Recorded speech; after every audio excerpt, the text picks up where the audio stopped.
At the company anniversary party, I saw the boss pull my wife to dance and end up kissing her in front of everyone, and in that instant, I felt the ground disappear from under my feet.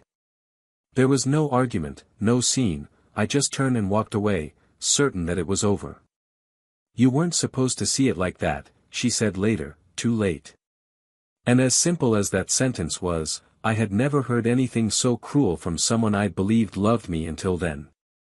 It was as if the mistake wasn't the betrayal itself, but my presence.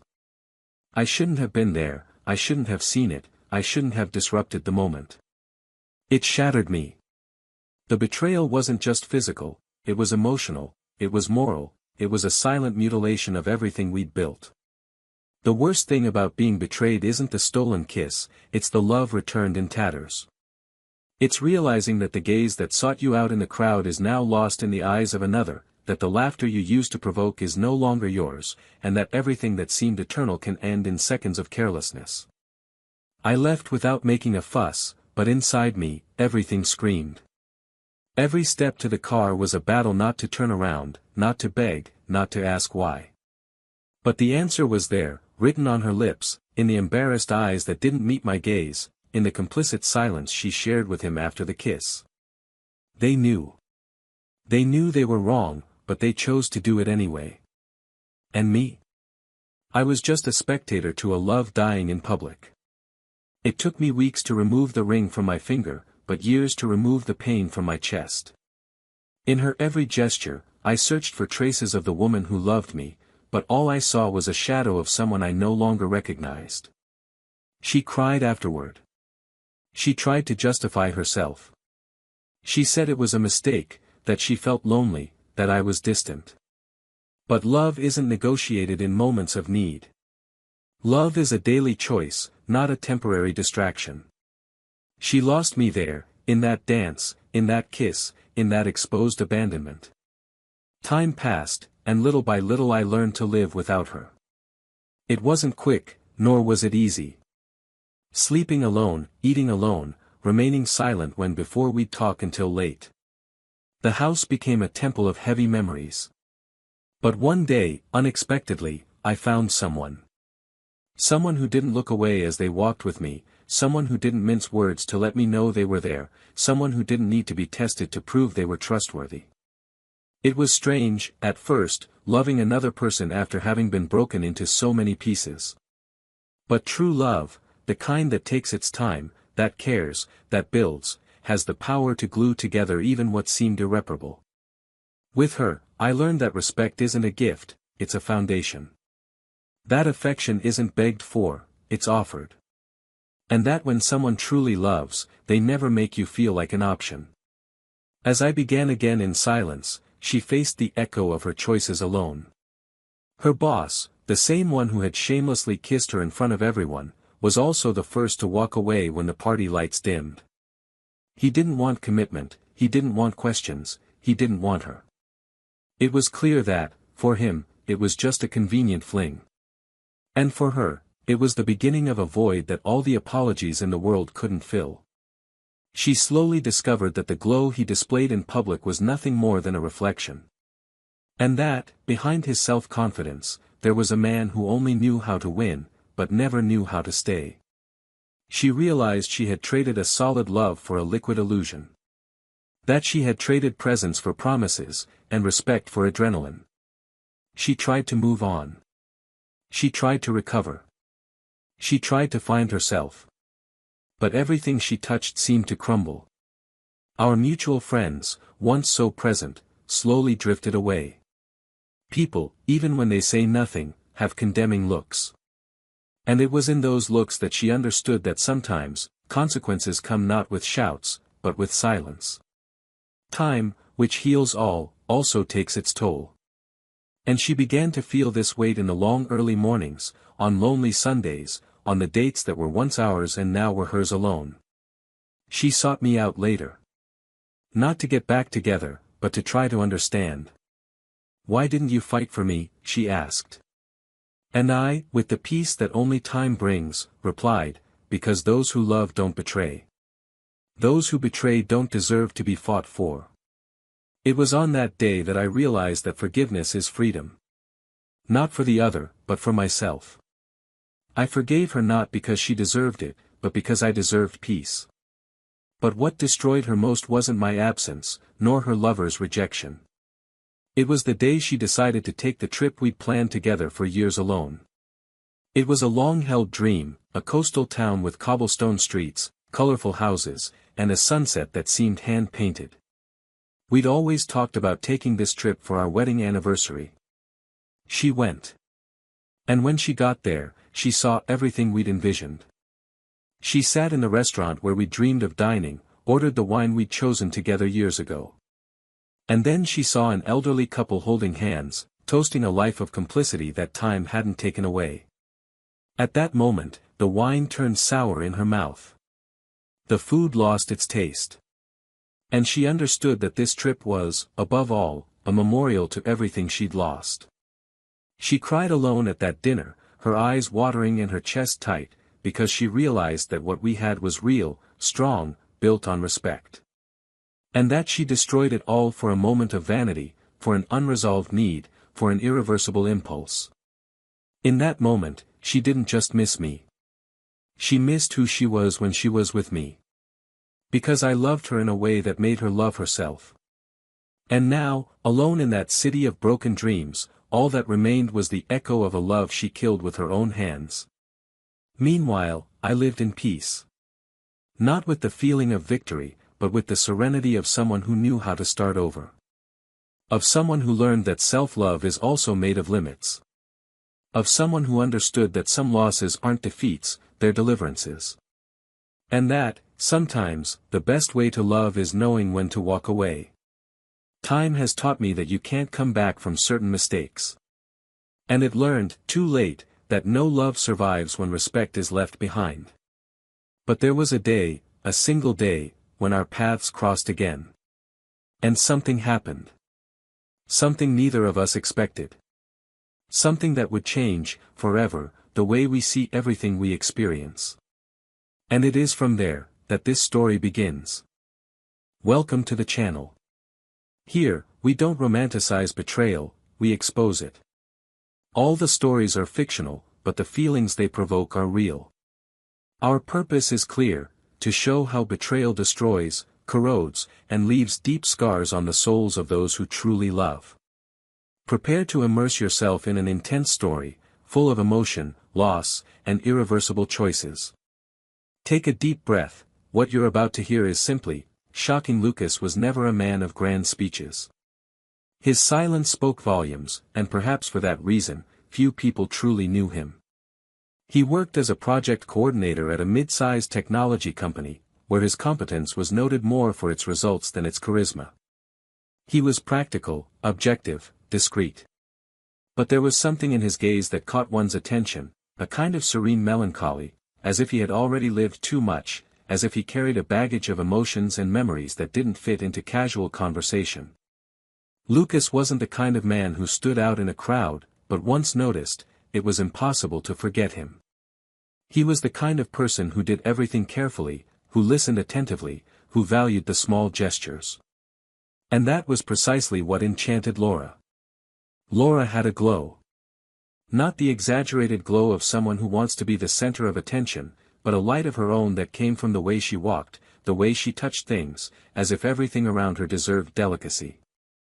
She had curious eyes, an easy smile, and an intelligence that revealed itself not in complex sentences, but in the right questions. She worked in the marketing department of the same company as Lucas, and their paths crossed for the first time in a meeting that, for anyone else, would have been just another one. But there, amidst graphs, goals, and PowerPoint presentations, something was born that neither of them could explain.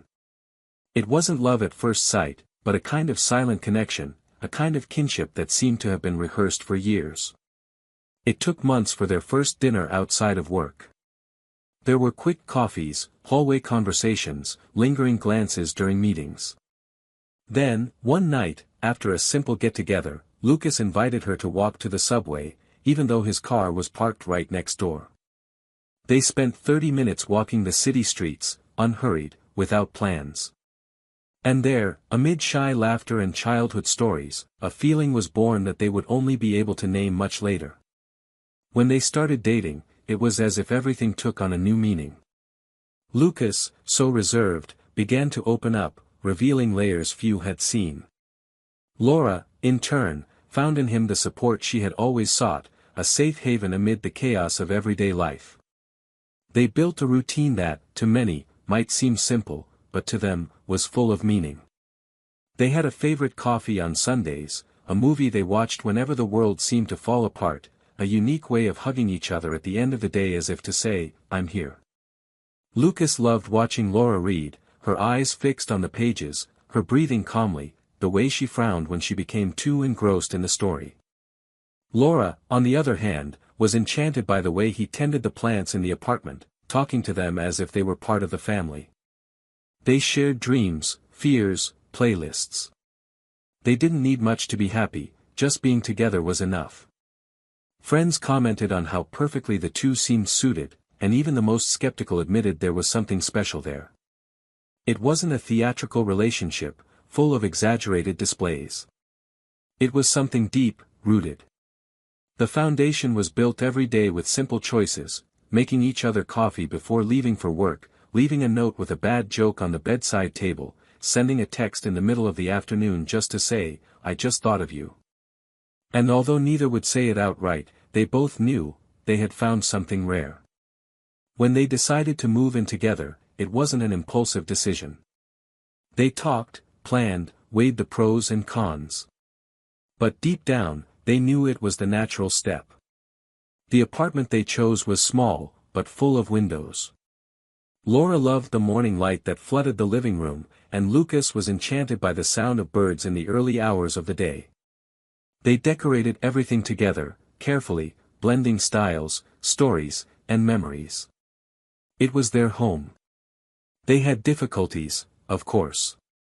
Fights over finances, small quirks, bad days. But they were never the type to shy away from talking. They learned to listen to each other, to compromise, to apologize. They knew that love was not immune to wear and tear, but they believed that, with respect and will, it was possible to weather any storm. Laura, over time, grew professionally. Her natural talent for dealing with people, her sensitivity to understanding the market, and her sharp creativity made her a reference in the industry. She began participating in larger meetings, more ambitious projects, and her name began to circulate frequently in the halls. Lucas, although proud, felt a certain distance forming. Not because Laura wanted to distance herself, but because time began to run out. Lunches became rare, dinners more silent.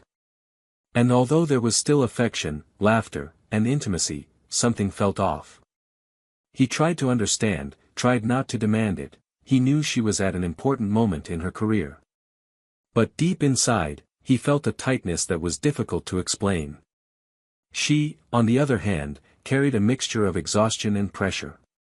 She wanted to handle everything, excel at work, be present in her relationship, maintain ties with friends, take care of the house, and take care of herself. And, in the effort to balance everything, she lost herself a little. She no longer smiled with the same lightness, no longer paid attention to the small details that once gave her pleasure. Lucas noticed, but didn't know how to help. He told her he was there, that she could count on him, that she didn't have to carry everything alone. But an invisible barrier was growing between them. A wall of silence, of avoided topics, of accumulating fatigue. Still, there was love. It was undeniable. In simple gestures, there were still traces of the couple they had been. One hand on top of the other on the car seat, a blanket pulled back in the middle of the night, "Take care," said automatically. But the intensity had changed. It was as if they were in a dimly lit room, where they could still see each other, but with difficulty. And it was in this scenario of emotional turmoil that the opportunity arose to participate in an important company event.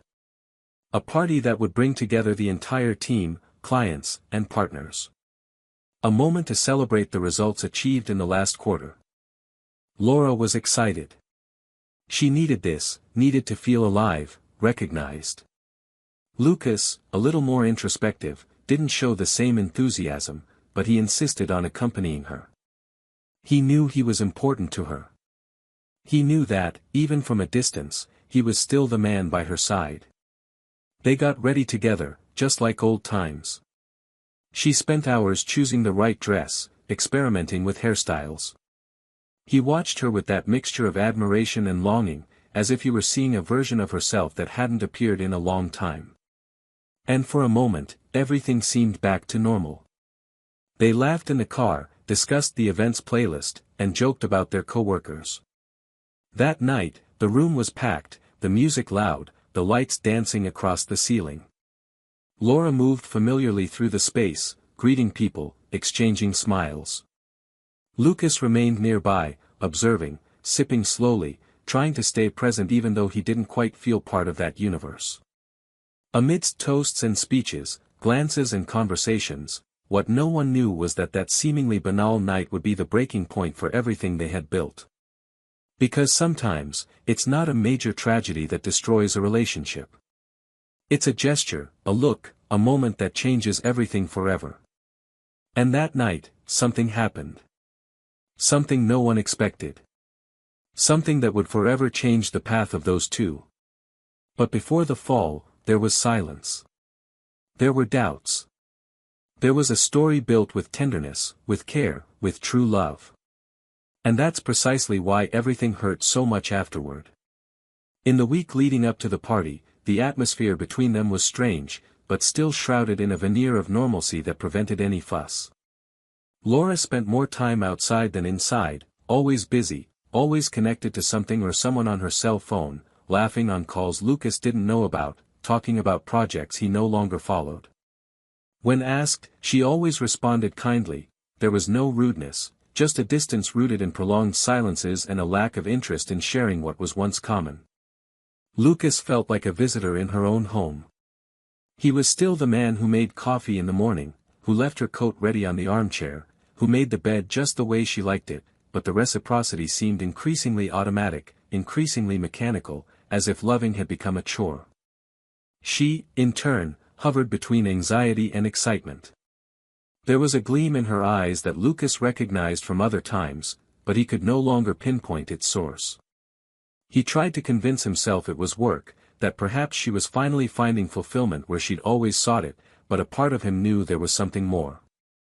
Her clothes were bolder, her perfume more striking, the messages exchanged on her phone were frequently deleted, and when he passed behind her during a call, her expression changed. It wasn't paranoia, it wasn't unfounded jealousy, it was the instinct of someone who knows the other person deeply and knows, without proof, that something has shifted. On the night of the event, everything seemed carefully rehearsed. The venue chosen by the company exuded sophistication, with amber lights reflected in tall mirrors and waiters gliding among the guests with trays of glasses and fine appetizers. Laura looked stunning. The black satin dress accentuated her curves, and her high heels transformed her steps into statements. As they got out of the car, she smiled at Lucas and took his arm, as if fulfilling a role she knew well. He realized the gesture was more acted than felt, but he kept quiet. He felt out of place, like an extra in a play where the lead role no longer belonged to him. Still, he walked beside her, trying to maintain some connection, trying to believe that this was just another chapter in a turbulent time. While she lost herself in greetings and laughter, he chose to retreat to a discreet corner of the room. He chatted with a few colleagues, observing the familiar faces framed by the ambient music and the formal speeches that emerged amid toasts and smiles. It didn't take long for him to realize Laura was no longer around. She moved around easily, stopping at tables, laughing loudly, exchanging glances. Lucas, even from a distance, recognized something uncomfortable in that glow, an excess of freedom that clashed with the commitment that still bound them. He tried to ignore it. He tried not to look. He tried to convince himself it was just his insecurity getting the better of him. But a restlessness grew within him, almost physical. It was then that he noticed her gaze fixed on someone across the room. An older man, with a confident posture, a smile that showed he knew he was being watched. Lucas didn't know him well, only by sight, as one of the company's leaders, someone high up in the ranks who rarely mingled with others. But there, In that moment, their posture spoke louder than any conversation. When Laura's eyes met his, there was a clear tension, an electricity Lucas had never seen between them. And it was then that something in his chest tightened. It wasn't pain yet, but it was the harbinger of it. The kind of sensation that warns that a fall is near, even when everything around seems still standing. Laura returned to his side shortly after, with a hurried smile and a kiss on the cheek that felt more like a greeting than affection. She told him the night was beautiful, the lights were perfect, the music was good. He nodded. He responded politely. And inside, he just waited. There was a lump in his throat that prevented any real conversation. Everything that had once been natural now felt scripted. Every sentence, every touch, every gesture was shrouded in a kind of absence that left him suffocated. She seemed radiant, while he cringed inside. And so the night progressed, amidst dancing, speeches, and toasts, until the lights dimmed, and the dance floor became the center of attention.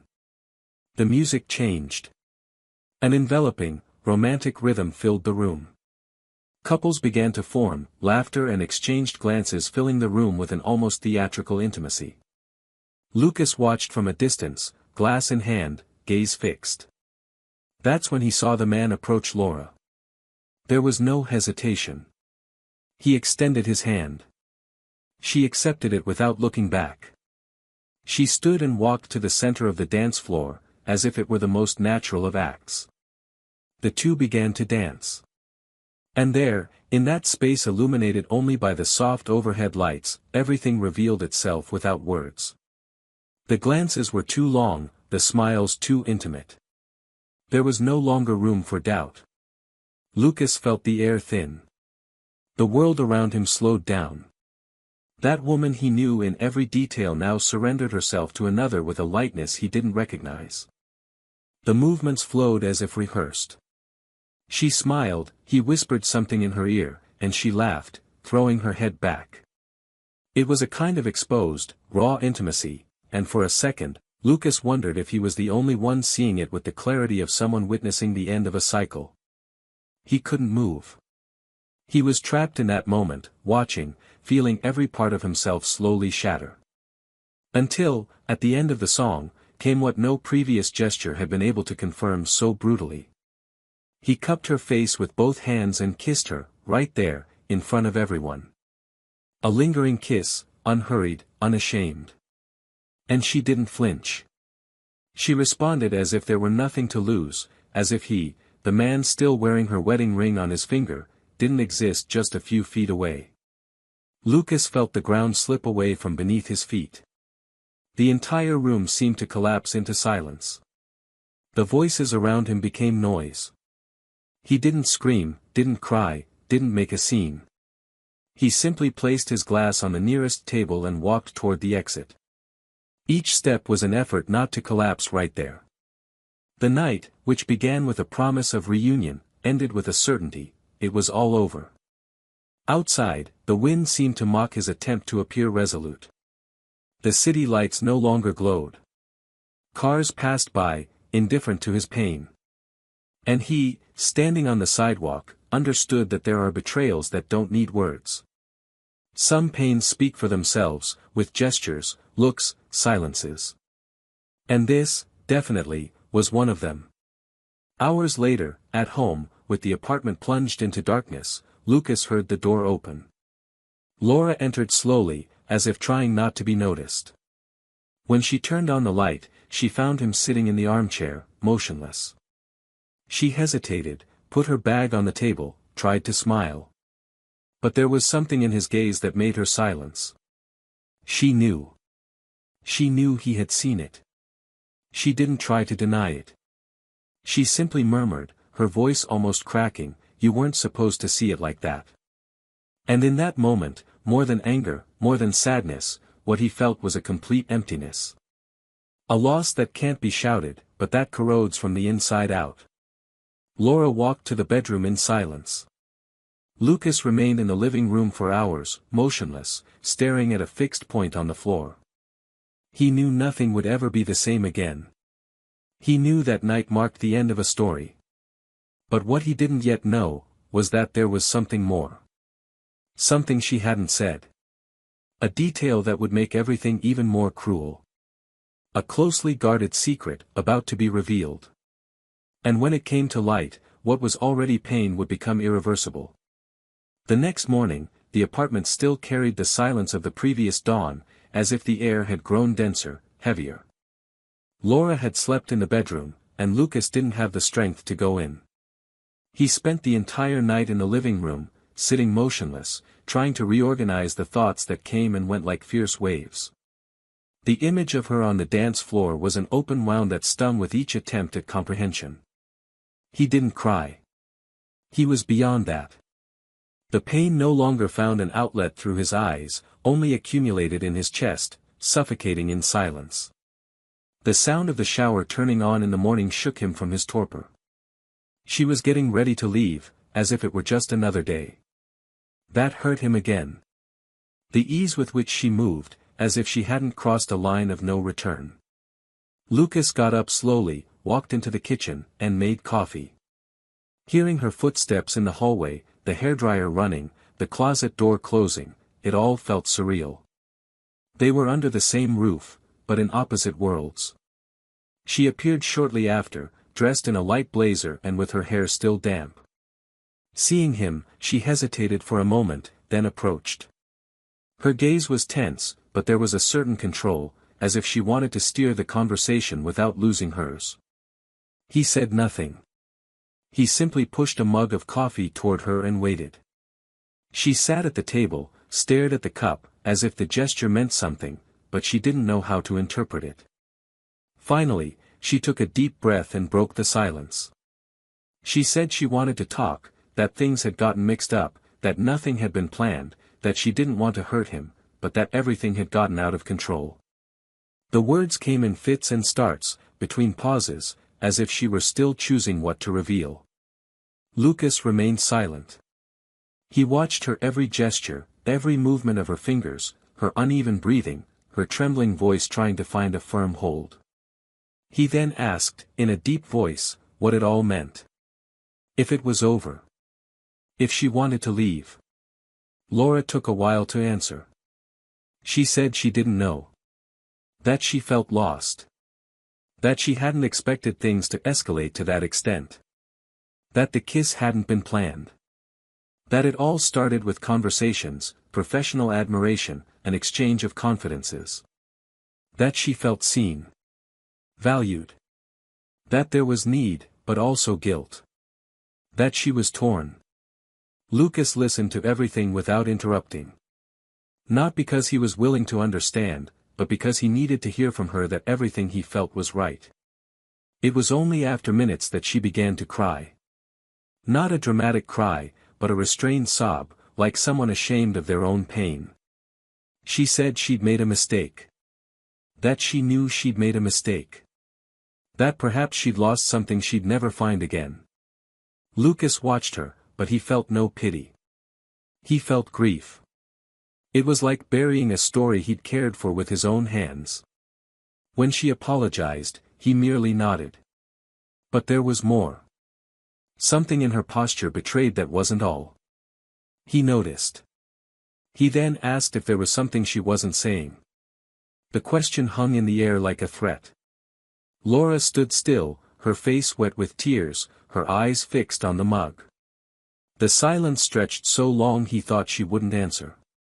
But then, in the quietest voice she'd ever used, she confessed. She said that, in fact, that trip they had always dreamed of taking, the one they had planned together for so long, which they had envisioned as a milestone in their relationship, as a celebration of love, she had taken. Alone. 2 weeks before the company party. She took a quiet vacation, didn't tell anyone at work, told Lucas she would be at a marketing event out of town. He bought the tickets, booked the hotel, and headed to their destination. She didn't go after herself. He went after something she didn't yet understand. And there, among the cobblestone streets, the seaside cafes, the places named in their dreams, she felt his absence like a ghostly presence. She saw couples walking hand in hand and thought it could be them. She heard the music he always played in the car and cried. She smelled warm bread in the same bakery they had discovered in a magazine years before and wanted to go back in time. But she didn't. Because in that place, between memories and idealizations, she was forced to face the choice she had made. Lucas looked at her in astonishment. He asked, his voice firm, if she had really gone alone. And then came the missing answer. She hesitated, her gaze averted, her hands clasped in her lap. She said no. That, yes, on the first day she was alone. But on the second, he, the man from the party, the boss, the other, arrived. They spent days together. They shared a room. They visited the places she had promised to visit with Lucas. They experienced, however briefly, the journey that was theirs. Lucas recoiled, as if he had been punched. The pain was immediate, sharp, but there was no cry. He closed his eyes, stood up slowly, as if trying to control his body so as not to collapse on the spot. She tried to say more, to explain, but he held up his hand. Said there was no need. That now everything made sense. Laura was crying for real now. She said she regretted it as soon as he left.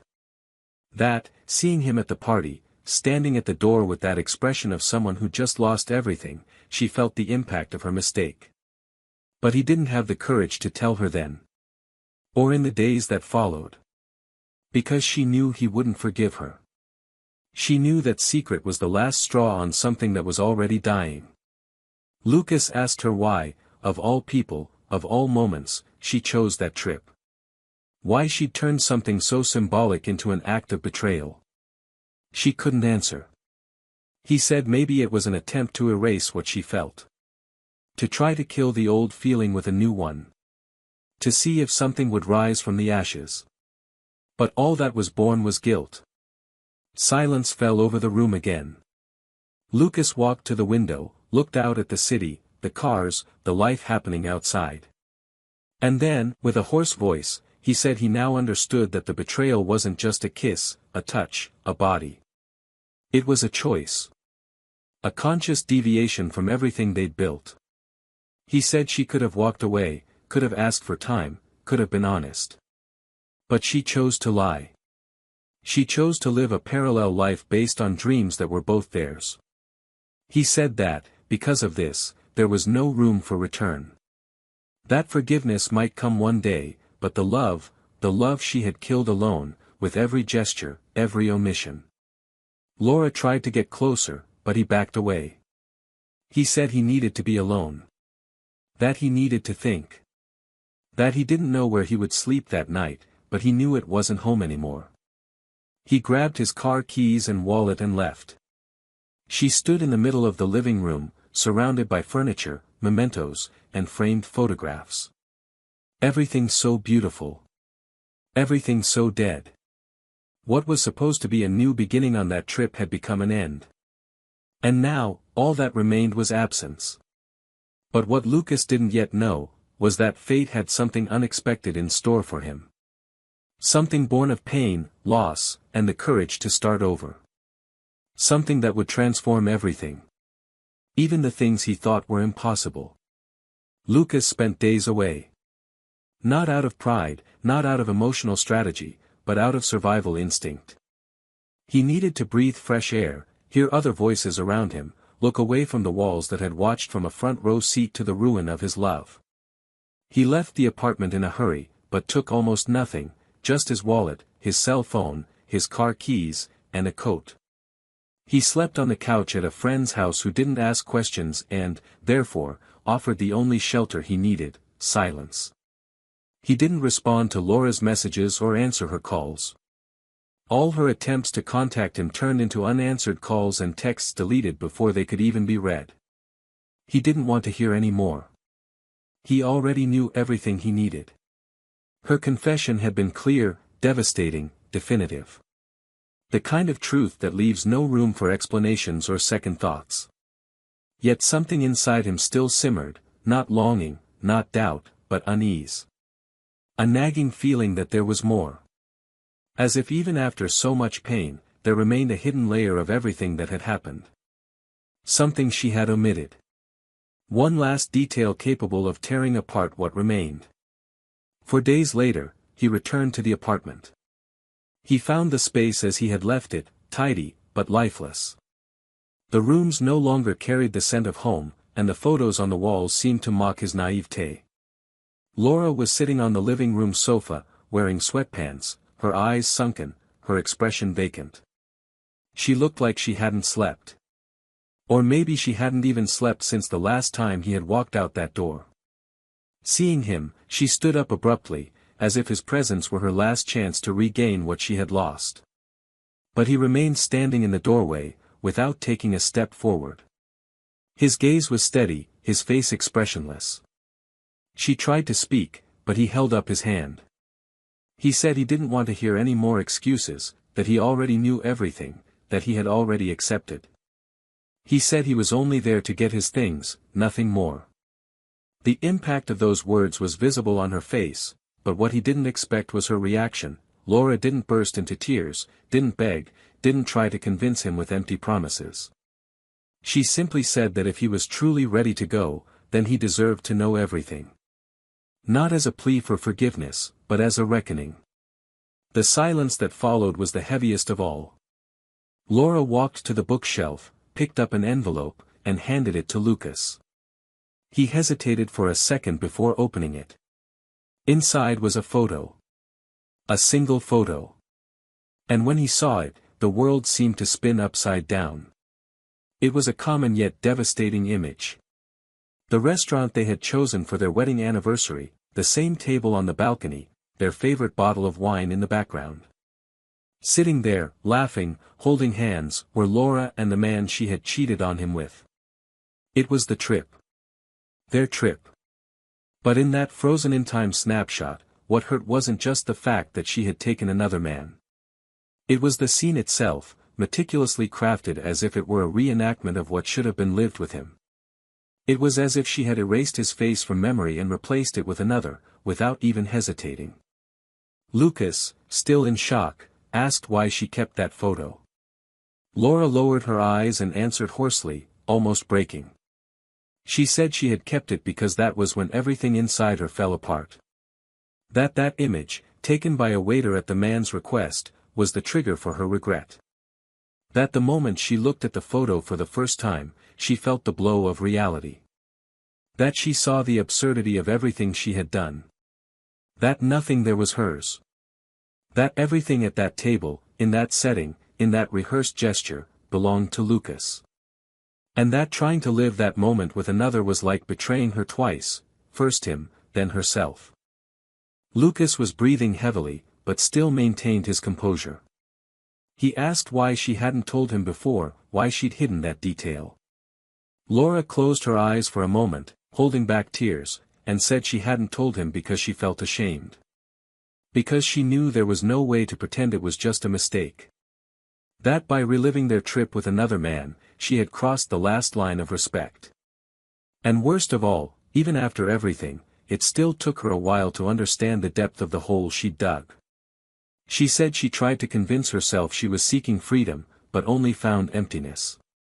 That she spent the rest of the trip in silence, crying hidden in the hotel bathroom while he slept, feeling more alone than she had ever felt, even with company.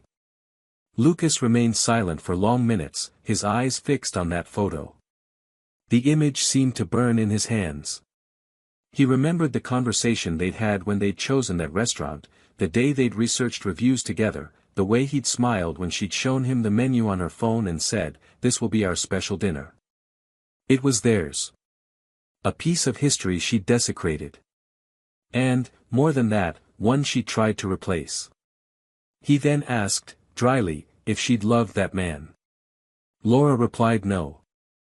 That she'd never felt anything for him beyond admiration and need. That she'd confused attention with passion. But she loved him, Lucas. And that was precisely what made her fall apart when she returned.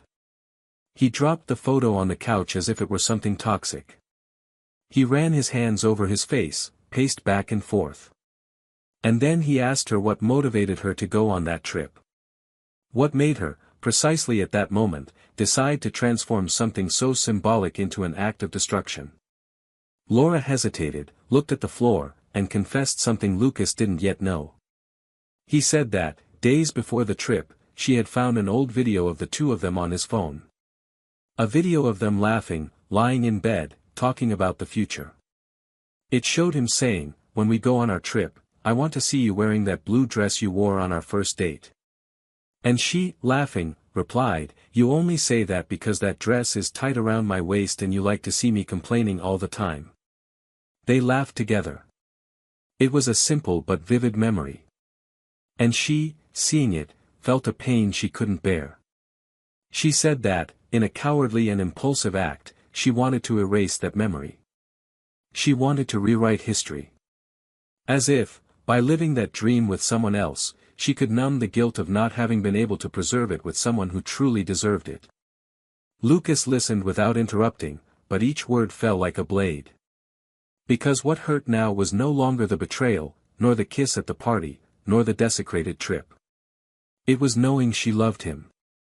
That she still loved him. That everything was done out of cowardice, out of confusion, out of a lack of courage to face what she felt. Because true love doesn't save when there's no maturity. Because sometimes, those who love us most are the ones who destroy us most, not out of malice, but out of emotional turmoil. And that, for Lucas, was the most unforgivable of all. Because the pain of losing someone to heartbreak is different from the pain of losing someone to one's own ill-treated love. The first is accepted.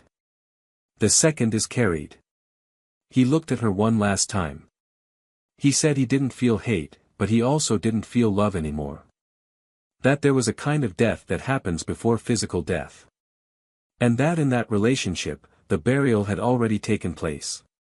He said he wanted her to find peace, but that his would only come far from her. And then, with firm steps, he left the apartment without looking back. Laura fell to her knees on the floor, embracing her guilt, holding the photo with trembling hands. She knew there was no going back. That no plea, no confession, no gesture of despair would erase what had been done.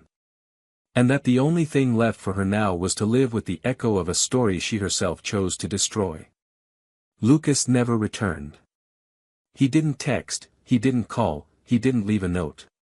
Her number remained saved in his phone, but silenced, like a ghost he'd learned to ignore. Over time, the calls stopped, and the texts stopped arriving. Laura didn't pursue it after that. She knew she'd already crossed all lines. The days dragged on, and the apartment that once pulsated with life now felt like a tomb of wilted flowers. She walked through each room as if treading on the rubble of a home she'd imploded. She tried to fill her time with anything, organizing drawers, cleaning out closets, redesigning routines. But in every object, in every corner, there was a vivid memory, an echo of the life she'd once had and thrown away with her own hands. The photographs, once untouchable, were tucked away in a box she hid at the back of the closet, as if that could bury the pain, as if holding on to the past would prevent it from crushing her every day. On the other side of the city, Lucas was rediscovering himself. There was no rush, no euphoria, just a kind of slow, solid rebuilding. He began walking in the mornings, frequenting cafes that had never been part of his old routine, sitting on park benches where he could observe the world without being observed. It was strange, at first, to be completely alone. But gradually, this silence became comfort. It was in this process that he met Helena, someone who arrived without intention, without promising anything, without demanding a cure. She didn't have Laura's features, didn't speak like her, didn't laugh like her. And perhaps that was precisely why it was possible. Helena was calm, serene, with a listening gaze and a presence that didn't pressure. She worked with old books, knew too many stories, and maintained silence with a lightness Lucas had never experienced. Their first encounter occurred in a local bookstore, when he was looking for a specific title that she had, by chance, just returned. They exchanged a few words, a brief laugh, and said goodbye like two strangers who knew they might never see each other again. But chance, or time, seemed determined to forge new paths. Days later, they met again in the same place. And then, once more, at a nearby cafe. Until their conversations became routine and their absences began to be missed. Lucas still carried wounds, but he didn't project them onto her. Helena, for her part, didn't try to heal him. She was simply there. Present, whole, honest. He told his story slowly, unhurriedly, without dramatization. When he revealed everything he'd experienced, she didn't respond with advice or judgment, simply holding his hand firmly, as if understanding without needing to say anything.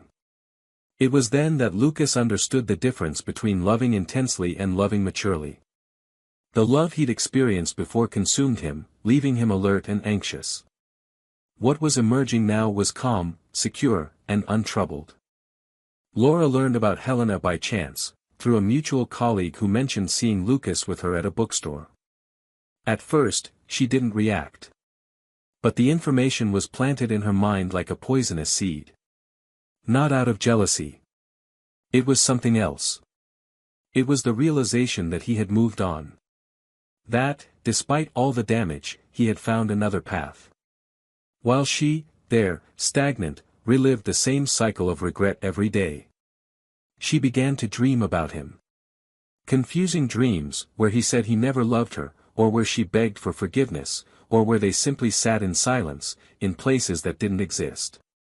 She woke with her heart racing, her breathing ragged, as if the early mornings were punishing her for everything she hadn't had the courage to face in real life.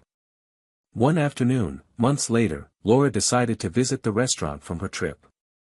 She wasn't sure why. Perhaps it was a desperate attempt to put that memory to rest. She got in her car and drove without much thought, as if driven by something greater than reason. When she arrived, she found the same scene. The same tables, the same smell of the sea, the same piercing silence between one couple's laughter and the next. She ordered the same wine. She sat alone, in the same chair as in the photo. And there, with no one around, she let herself cry for real. It wasn't a restrained, embarrassed tear anymore. It was a full, deep cry, welling up from her belly, as if her entire body had finally surrendered to the pain her soul had carried for so long.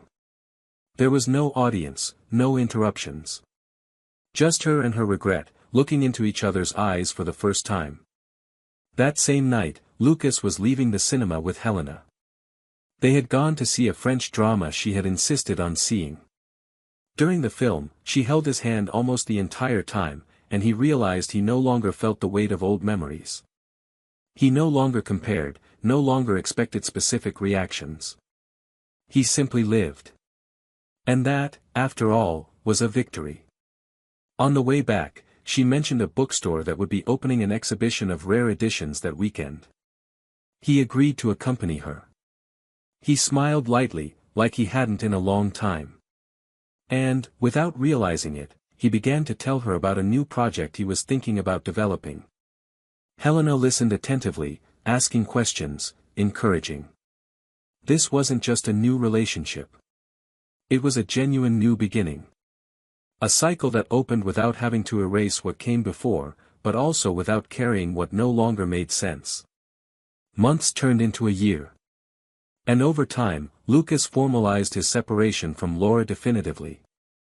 They resolved the bureaucratic issues and divided their assets civilly. There were no arguments. He was direct. He said he no longer held a grudge, but that there was no possibility of getting back together. She listened in silence. She signed the papers with steady hands, though her eyes betrayed the pain. At the end, as he stood to leave, she asked if he was happy. Lucas thought for a moment. He said he was at peace. And that, sometimes, that was worth more than happiness. She smiled, but it was short-lived. Because she knew it wasn't a disguised maybe. It was a full stop. Later, when Lucas arrived home, he found Helena on the sofa, leafing through a book. She looked at him, smiled, and asked how he was feeling.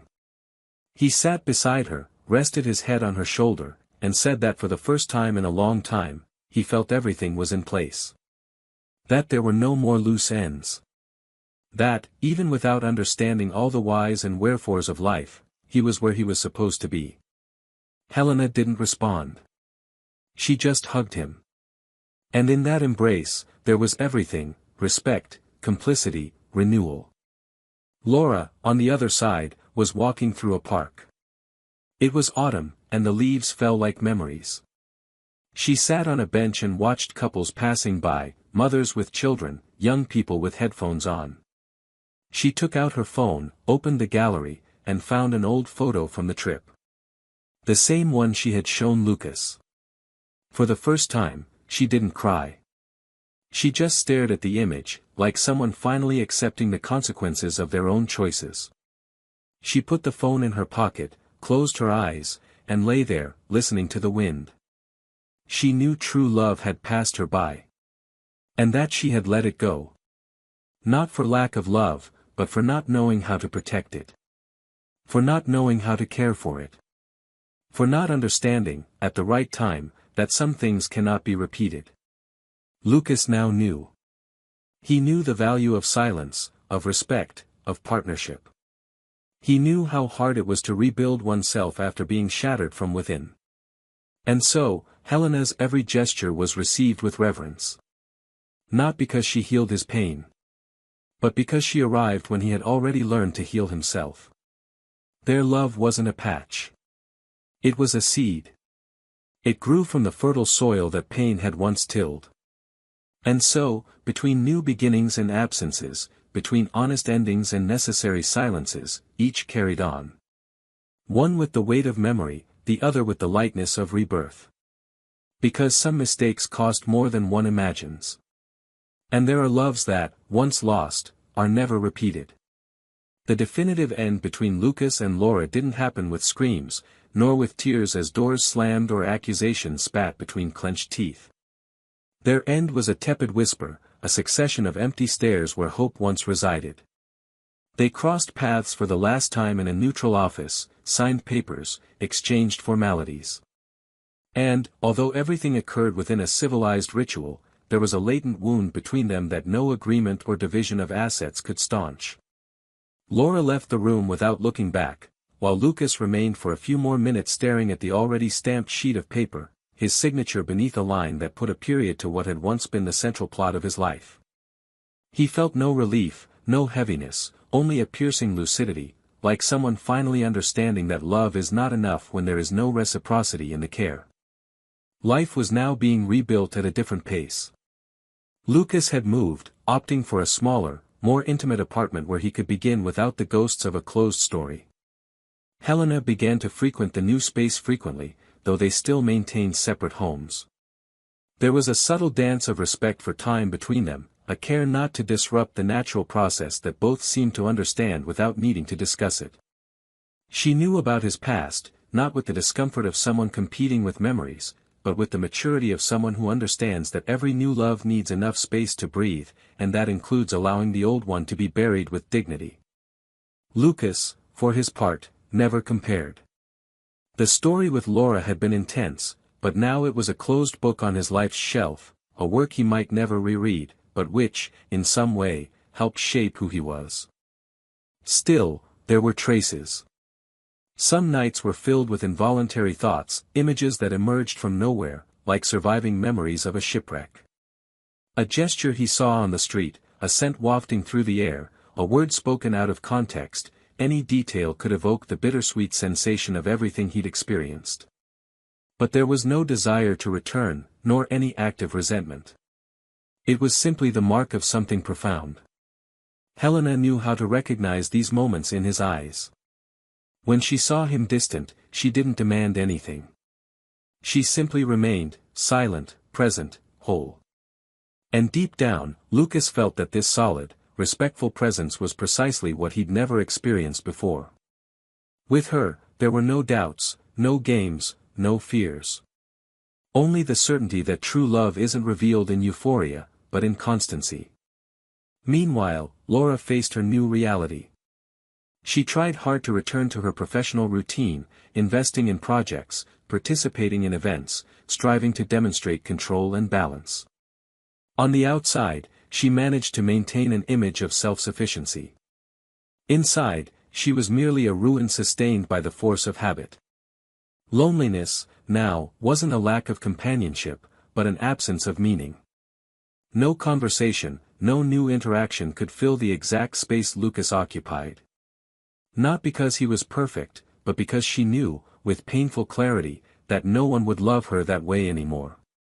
That no one would put coffee on the stove before leaving for work anymore, that no one would remember the day she absent-mindedly mentioned how much she liked daisies and showed up with a vase of them on any given Wednesday. That no one would look at her with that mixture of admiration and tenderness that only those who truly see another person completely can offer. One afternoon, sitting in a neighborhood coffee shop, Laura saw a couple who reminded her of them.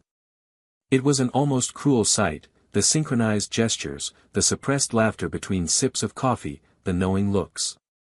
It unsettled her in a way she couldn't have anticipated. It wasn't envy, it was grief. A living grief for something that still breathed within her, even after so many months.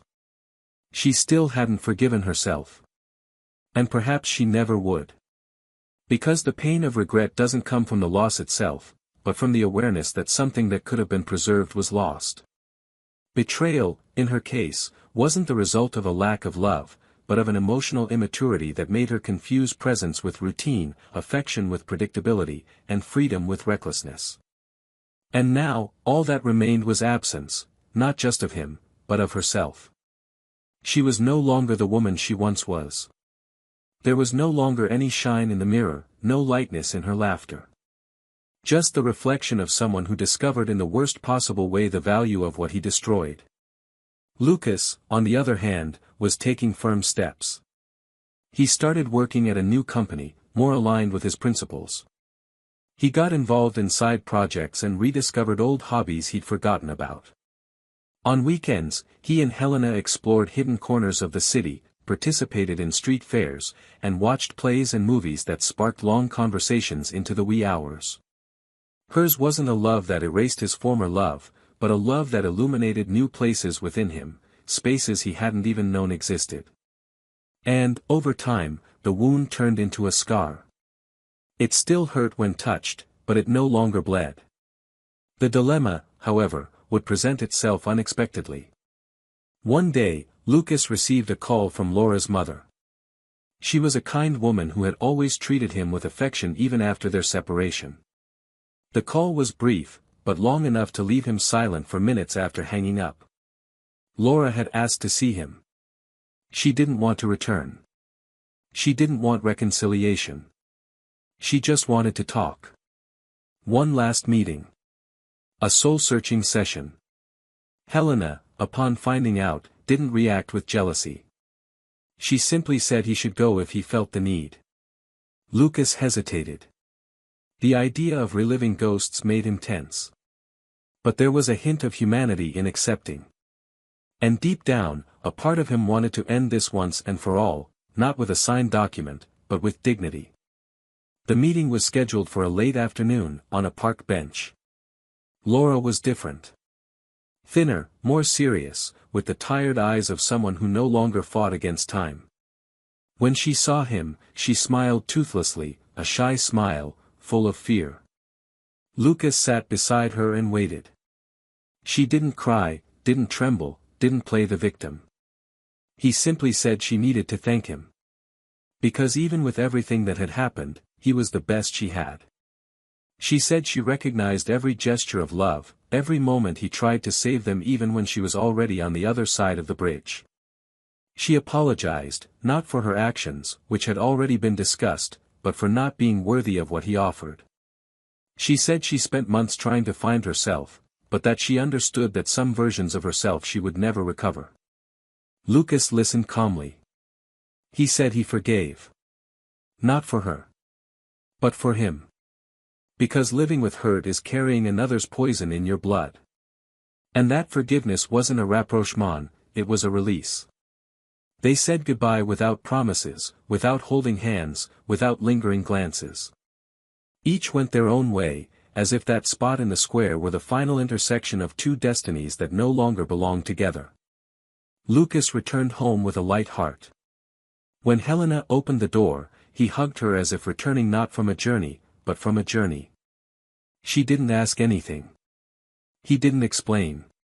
He simply kissed her and told her he was ready. And, for the first time, he knew exactly what that meant. It wasn't an end. It was the beginning of something that finally made sense. The rain fell lightly that Sunday afternoon, covering the city with a veil of almost poetic melancholy. Lucas looked out the window of his new house, a discreet two-story house on a quiet street, far from anything reminiscent of the past, as the sound of the raindrops mingled with the soft hiss of the instrumental music Helena had played in the background. The smell of freshly brewed coffee filled the air, and for a moment, everything seemed silently harmonious. Still, there was a restlessness in his thoughts, something he hadn't shared with anyone since his final encounter with Laura on the park bench. Her face, so different from anything he'd ever remembered, wouldn't leave his mind. Not out of longing, not out of desire, but out of a kind of heavy compassion, the kind that carries the weight of what could have been, but wasn't. It was like looking at an old photograph and realizing that all the smiles there no longer belong to you, that they no longer make sense, even though you know exactly why you smiled at that moment. Helena appeared with 2 cups in her hands and sat beside him on the floor, near the window. Her gaze was serene but attentive. She noticed his every nuance without him needing to say anything. So when he let out a long sigh, she simply handed him the cup and waited. Lucas was silent for a few seconds, then blurted out almost involuntarily, "She's different, she's not the same person anymore." Helena nodded slightly, never taking her eyes off him. "And neither are you," she replied. The comment carried no judgment or jealousy, it was simply a reflection of the truth. He nodded. He said he saw her there, sitting, fragile, and wondered where the strong, confident woman he once knew was. But he also wondered what part of him, once so patient and protective, had disappeared along the way. "We change," he said, looking into his own cup as if searching for answers within. "Sometimes, it's what life demands. Other times, it's just what pain does to us." Helena gently touched his hand. "Or mistreated love," she added, needing no further explanation. In the following days, Lucas decided to take a break from work. He needed time to regroup, and partly because he also wanted to dedicate himself to a new project that had been slowly maturing, writing a book.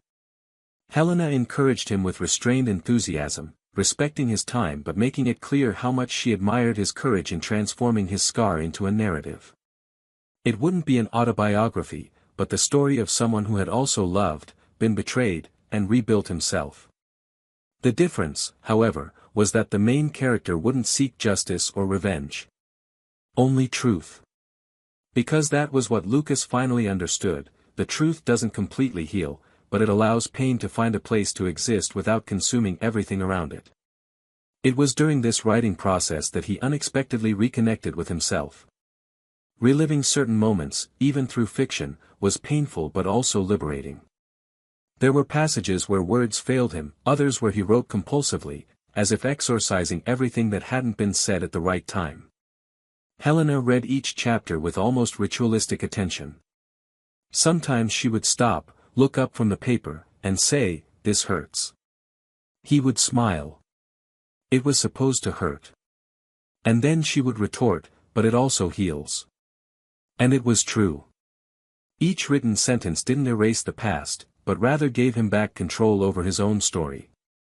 No longer the story of someone betrayed, but of someone who had rebuilt himself with dignity.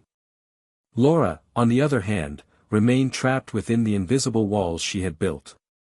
She was alone, yes, but it wasn't physical loneliness that tortured her. It was the existential void, the inability to belong to herself. She had friends, work, invitations to go out, but everything felt artificial.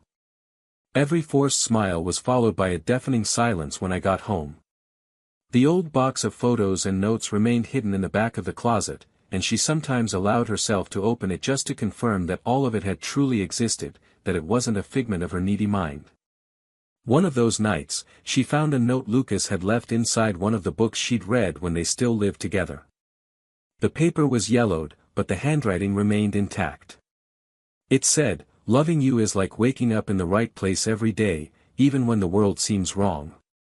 She read it over and over, until the words lost their meaning and became only pain.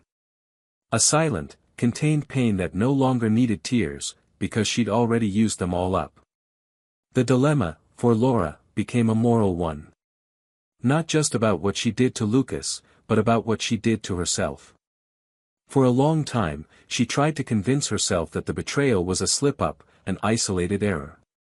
But now she understood that it was a choice. She chose to lie, hide, sabotage. She chose not to fight. And most cruelly, she chose all of this against someone who had never treated her with disdain. The awareness of this wasn't external punishment, it was internal judgment. And, faced with it, there was no possible relief. Meanwhile, life moved on around Lucas at a different pace. He and Helena were invited to dinner at the home of mutual friends. It was a new group, people unfamiliar with his past, who saw him simply as a quiet, observant man with a measured voice and well-founded opinions. No one there associated his calm demeanor with the emotional devastation he had endured. And that, for him, was a relief. Finally, he could exist beyond the past. He no longer needed to explain, justify, or carry any scars as a badge. Helena blended in well with the group. She had light laughter, firm opinions, and a sweetness that was charming.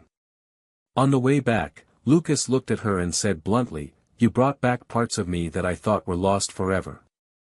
She held his hand and responded with a slow, silent kiss, as if understanding the depth of the words without needing to respond. But there was one last piece to this puzzle. A closure that needed to happen, even if he didn't know it. One day, as he was leaving the bookstore where Helena worked, Lucas spotted Laura across the street. She saw him too. For a second, the world seemed to stop. There were no more cars, buildings, or voices, just the gaze of two people who had once been everything to each other and were now nothing more than the past. Laura crossed the street slowly. She looked different. Her hair tied back, her face clean, her eyes more serene than he remembered. She stopped in front of him and simply said, "I read your interview." It was an article that had appeared on a literary blog about the book Lucas was writing. She mentioned that she recognized some passages. He smiled slightly. He said there was fiction, but also truth. She nodded.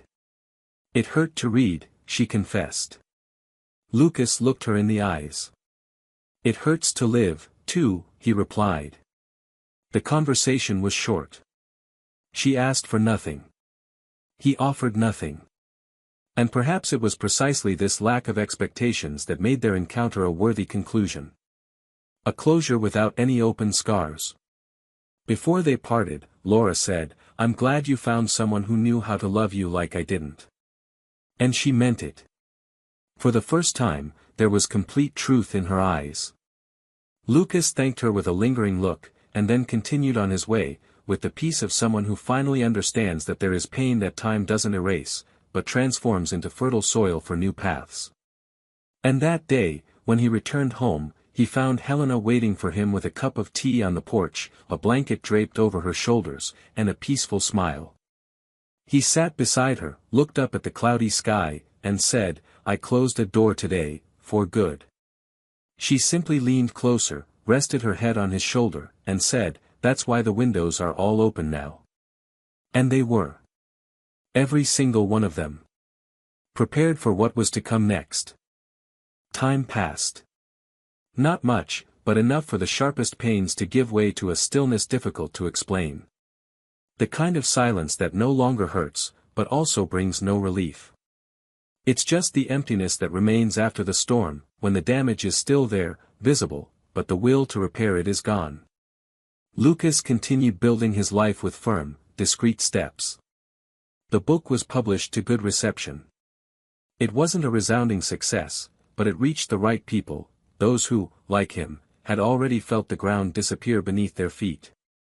He gained recognition in literary circles, was invited to several events, and participated in debates on loss, new beginnings, and emotional boundaries.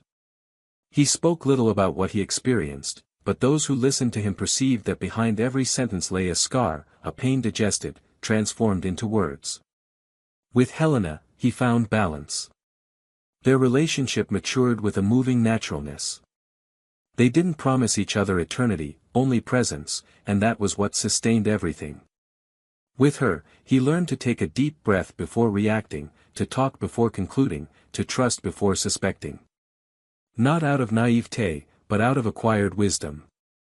He no longer sought proof of love, a consistent gesture, a care without demands, a silent touch that said everything without a single word was enough. His life found a new rhythm. On weekends, they spent hours at the bookstore where Helena continued to work passionately, assembling display cases with poems hidden among the books, like secret messages for anyone who paid attention. One morning, she surprised him with a note hidden between the pages of a copy he had written himself. It simply said, "Some new beginnings are so gentle they seem written by divine hands. Thank you for being mine." Lucas held on to it like someone who holds on to a piece of himself. This wasn't just love. It was healing. It was redemption after ruin. Meanwhile, Laura continued her journey alone, though she now had a clearer understanding of who she was. The reunion with Lucas, however brief, served as a final point in the narrative she insisted on keeping alive in her own mind.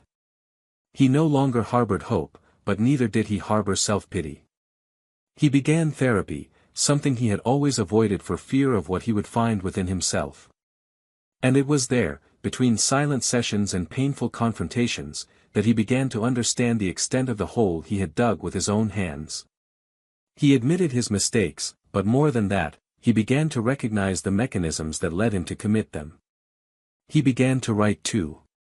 Not a book, not for the public, but for herself. Notebooks and notebooks filled with souvenirs, apologies that would never be sent, questions that might never be answered. There, he found a kind of catharsis. Not relief, but acceptance. Life was not kind to her in the following months. She lost her job after a company layoff, faced financial difficulties, and had to move to a smaller apartment. Friends who had previously been close drifted away, not out of contempt, but because life followed its own rhythms. And she understood, in the starkest way, that when true love is destroyed, you don't just lose the person, you also lose the bonds, the stories, the ground. Certain losses leave holes through which the entire world seems to slip. On a particularly cold night, sitting alone on the couch, staring at the box containing the memories of a relationship that no longer exists, she finally understood that some mistakes can't be fixed with apologies. There are damages that cannot be repaired. And the greatest of them was having lost the respect of the one who respected her most. This realization didn't make her crumble. Quite the opposite. From that moment on, she began to build a new version of herself. One that didn't seek external comfort, but internal responsibility. She no longer expected redemption, only clarity. On the other side, Lucas was preparing a new book, this time less intimate, more observant. He had become someone who spoke lightly but left a mark. People approached him seeking answers, and he gradually learned to admit he didn't have them all. One day, at a lecture on forgiveness and new beginnings, a young man raised his hand and asked, "Have you truly forgiven the person who betrayed you?" Lucas thought for a moment. He looked at the audience and replied, "Forgiveness isn't forgetting what they did to you, it's stopping allowing it to continue to define you. Today, that betrayal is just a story I lived, not the story of who I am." The audience fell silent. Not for lack of reaction, but because those words touched wounds that many hid even from themselves. Months later, Helena and Lucas traveled to the countryside, to one of those silent retreats she loved so much. It was a secluded spot, surrounded by trees, where the only sound was the wind touching the leaves and the rustle of book pages. There, sitting by a lake, he handed her an envelope. Inside was a text he'd written the night before he met Helena. It was about the exact moment he decided to stop looking back. At the end of the text, he'd handwritten, "I didn't know life could be good again until you showed me it could." She hugged him without saying a word, and in that instant, he knew he was ready for whatever the future held. There was no longer any fear. There was no longer any shadow. Only the present, whole, true, possible. Laura also traveled. She decided to take, alone, the last trip she and Lucas had dreamed of together, but without repeating it, this time, to a new place. A country she'd always wanted to visit but never had the courage to go. And there, among strangers, he finally found a quiet freedom, not from guilt, but from the past. Looking out to sea, sitting on the cold sand at dusk, she wrote in her journal, "I don't know if I'll ever forgive myself, but today I understand that making mistakes with someone who loves you is easy. Living with it is what's hard." She closed the notebook and sat there, silent, watching the horizon, as if she knew she might never love someone the same way again, but that, at least, she learned, even if the hard way, what it means to cherish a love. The story of these three characters doesn't end with reconciliation, nor with major twists and turns, but with life being what it is, complex, hard, yet capable of offering new beginnings to those who have the courage to face the consequences of their own choices. Because in the end, love doesn't survive where there is no truth. And betrayal, when it strikes, doesn't just destroy the bond, it destroys the history, the trust, the time invested, and the image each had of the other. But, most importantly, it destroys the perpetrator. Not in the act, but later. When they realize they've lost what no other love can ever give back. If you've made it this far, tell me in the comments, what did you think of this story? How did you feel? Which character touched you the most? I'd love to hear your opinion. Don't forget to subscribe to the channel and turn on notifications to receive more stories as exciting as this one. Your presence here makes all the difference. And remember, betrayal destroys homes, breaks bonds that took years to build, and leaves invisible scars that we carry forever. Nothing justifies hurting someone you love. True love cares for, protects, and honors. Here on this channel, we do not support, do not normalize, and will never romanticize any type of betrayal. Until the next story. And may it be made with respect.